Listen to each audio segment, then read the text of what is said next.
Bismillahirrahmanirrahim. Assalamualaikum warahmatullahi wabarakatuh. Nama saya Muhammad Ruzain bin Muhammad Ali, 074170 Yuniza Putrajaya.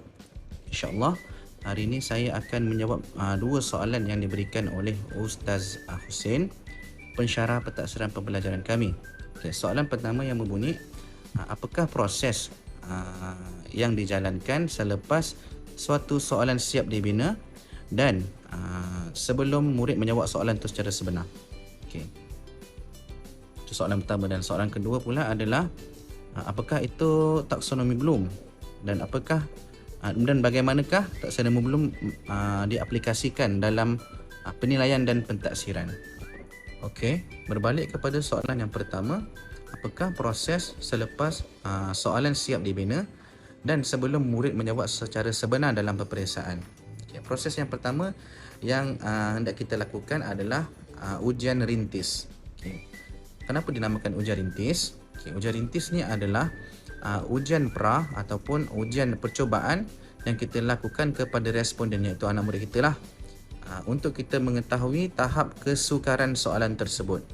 Bila kita uji kepada murid, so sebahagian murid ni ada yang boleh jawab, ada yang tak boleh jawab. Sebab apa? Sebab mereka ni berbeza-beza tahap pendidikan dia lah. Ada yang berada di tahap tinggi, ada yang berada di tahap rendah, sederhana dan rendah. Okay. Apakah tujuan ujian rintis ini dilakukan? Okay. Yang pertama adalah untuk kita mendapat maklum balas ataupun data-data daripada murid kita tentang instrumen soalan yang kita bagi dekat murid kita, yang soalan yang kita bina tu nanti. Dan juga untuk kita menganggarkan kebolehpercayaan soalan yang kita gunakan. Bila kita dah buat test kepada murid, barulah kita tahu, okey, soalan kita ni ada yang kurang, ada yang memang susah, semua murid tak boleh jawab. So dari situ kita boleh ubah sesuai, kita modifikasi soalan kita. Ada penambahbaikan untuk soalan yang kita buat tu lah. Okey, selepas itu ujian tersebut juga perlulah melalui proses kesahan. Okay, proses kesahan ni adalah merujuk kepada ketepatan, kebenaran ataupun kekuatan instrumen yang membolehkan soalan-soalan kita itu diguna pakai. Siapa yang nak sahkan? Yang nak sahkannya adalah disahkan oleh pakar-pakar ataupun orang-orang yang mahir dalam subjek tersebut, mata pelajaran tersebut lah. Contoh macam pendidikan Islam, saya create satu soalan pendidikan Islam, so saya kena lalui proses kesahan dulu. Saya beri kepada pakar untuk disahkan soalan saya. Pakar-pakar tersebut kena cek soalan tu berdasarkan JPU ataupun JSU, jadual penentuan ujian lah. Sebab apa? Dalam JPU tu terkandung segala prinsip-prinsip peraturan-peraturan, cara-cara untuk membuat satu soalan yang sempurna. Okay, baik. Kemudian barulah selepas kesahan, barulah kita pergi kepada kebolehpercayaan.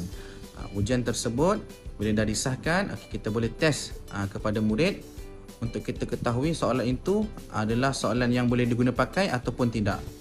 Dia ada skala dia lah. Okay, kalau soalan yang boleh dipakai, skalanya adalah skala yang atas 7, 7 ke atas.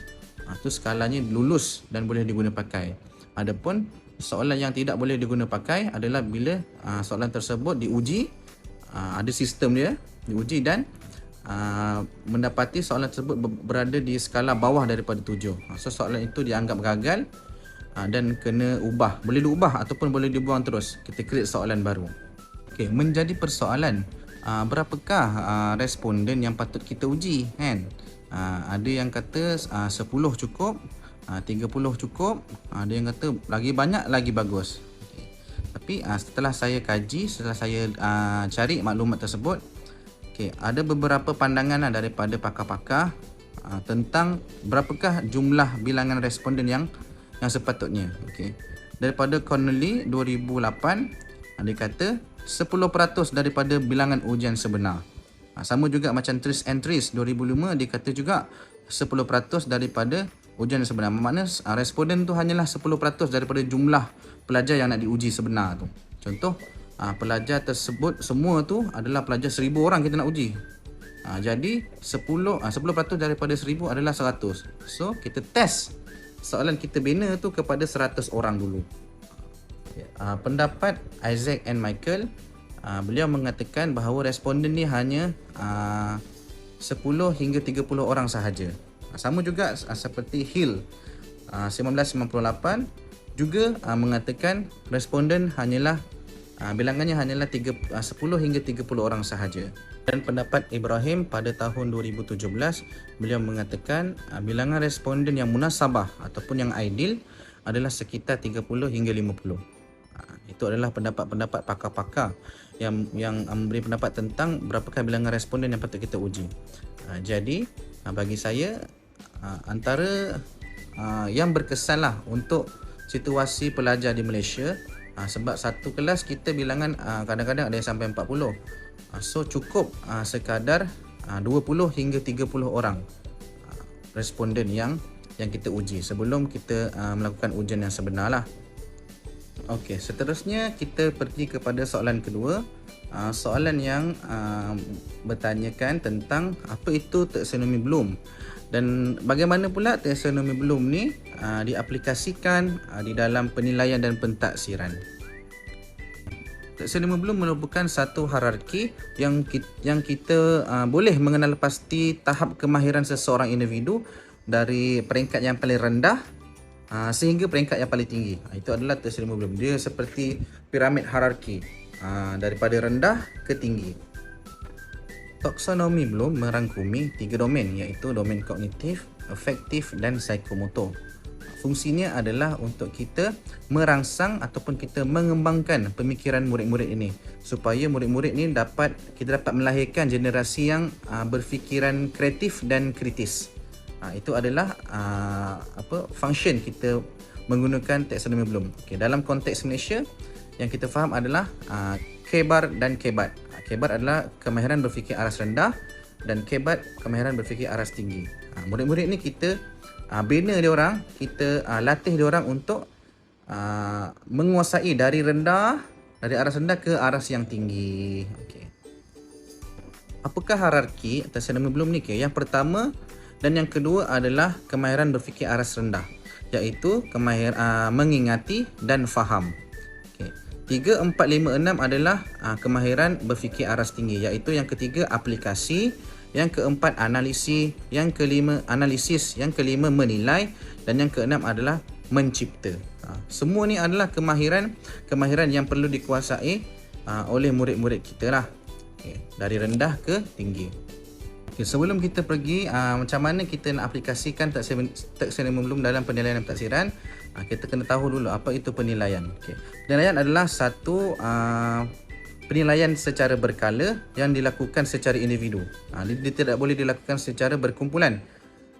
Contoh penilaian yang paling dekat dengan kita adalah ujian penggal ataupun ujian sumatif, ujian SPM, ujian akhir tahun. Itu adalah berbentuk penilaian. Dia lebih khusus untuk kita ketahui tahap kefahaman murid ni.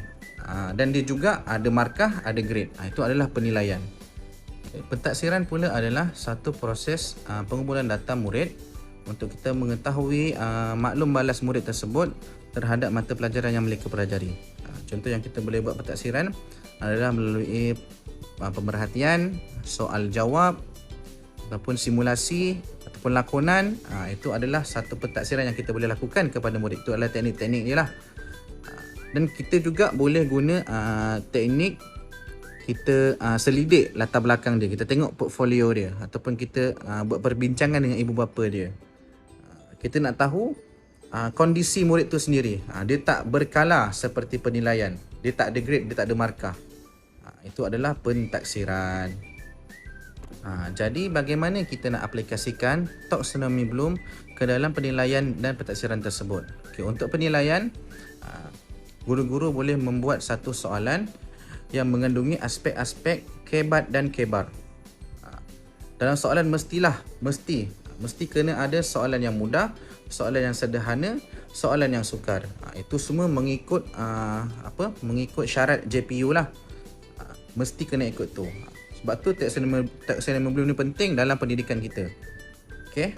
Untuk pentaksiran pula, guru-guru juga boleh mengetahui tahap kemahiran murid melalui 6 hierarki taksonomi Bloom tadi.